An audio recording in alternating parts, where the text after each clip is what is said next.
அனைவருக்கும் வணக்கம். பாரம்பரிய திருவள்ளுவர் குல வம்சம் பிரசன்ன ஜோதிடர் சுபமாரிமுத்து திருப்பூரிலிருந்து இந்த பதிவு உங்களுக்காக. 30 ஆண்டு காலமாக ஜோதிடம் பார்த்து வந்துள்ளேன். இன்றைக்கு உங்களுக்கு ஒரு அற்புதமான ஒரு விஷயத்தை சொல்லப்போம். பிரம்மகத்தி தோஷம் எதனால் வருகிறது அப்படின்னு நீங்க தெரிஞ்சுக்கணும் இல்லையா? ஒரு ஜாதகத்துல குரு சனி சேர்க்கை இருக்கிறவங்களுக்கு பிரம்மகத்தி தோஷம் வரும். 9ஆம் இடம் என்பது காலச்சக்கரத்துக்கு 9 குரு, 10 சனி. இது தர்ம கர்மாதிபதி யோகம். இந்த குரு சனி சேர்க்கை இருக்கிறவங்களுக்கெல்லாம் பிரம்மகத்தி தோஷம் கட்டாயம் உண்டு. அதுக்கு உங்க வாழ்க்கையில இந்த பிரம்மகத்தி தோஷத்தை நம்ம சுத்தப்படுத்தணும் அல்லவா? அதுக்கு நம்ம ஏதாவது நம்ம கர்ம நம்மளை விட்டு போகணும்னா நம்ம ஏதாவது தானம் பண்ணாத்தானே நம்மளை விட்டு போகும். அதுக்கு ஒரு எளிமையான ஒரு பரிகாரம் சொல்றேன்.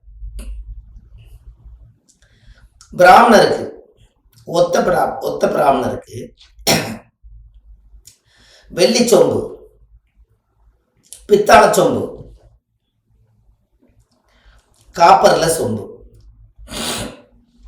இந்த 3 சொம்புலையும் பச்சரிசி போட்டு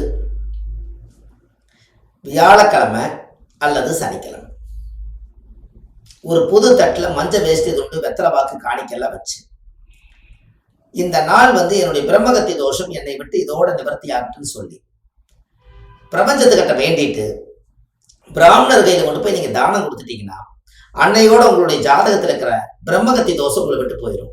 நம்மளுடைய புத்தி தெளிவாகும், புத்தி கூர்மையாகும். அவர் காலத்தொட்டு கும்பிட்டு வந்தீங்கன்னா அவர் ஆசீர்வாதம் பண்ணா அந்த குரு தோஷ நிவர்த்தி ஆகும். அதுக்கப்புறம் குருதான் மூளை. அதுக்கப்புறம் உங்களோட தெளிவான எண்ணங்கள் இருக்கும். இது நீங்க பார்த்துருக்கீங்களா? பிரம்மகத்தி தோஷம் இருக்கிறவங்களுக்கு இது எளிமையான பரிகாரம். இந்த எளிமையான பரிகாரத்தை மக்களுக்காக நீங்க செஞ்சு இதை பலன் அடைஞ்சீங்கன்னா உங்களோட வாழ்க்கையில நீங்க முதல் தெளிவாயிருவீங்க. இதை கண்டிப்பா ஒரு முறை நீங்க இதை செஞ்சுட்டு வாங்க. இந்த பிரம்மகத்தி தோஷத்திலிருந்து நீங்க விடுபட்டு உங்க வாழ்க்கையில உங்களுடைய எண்ணம் போல உங்களுடைய வாழ்க்கை நல்லா இருக்கும். கண்டிப்பா இதெல்லாம் பாருங்க. நம்ம ஆன்லைன்லயே நம்ம ஜாதகம் பார்க்கணும். வள்ளுவர் வாக்குன்னு யூடியூப் சேனல்ல போனீங்கன்னா நிறைய பதிவுகள் கொடுத்துருக்கேன். அதையெல்லாம் நீங்க பார்த்து உங்க வாழ்க்கையில நீங்க நிறைய விஷயத்தை நீங்க தெரிஞ்சுக்கலாம். கண்டிப்பா ஒரு முறை பாருங்க. அடுத்த பதிவில் உங்களை சந்திக்கிறேன். சுபமாரிமுத்து. நன்றி, வணக்கம்.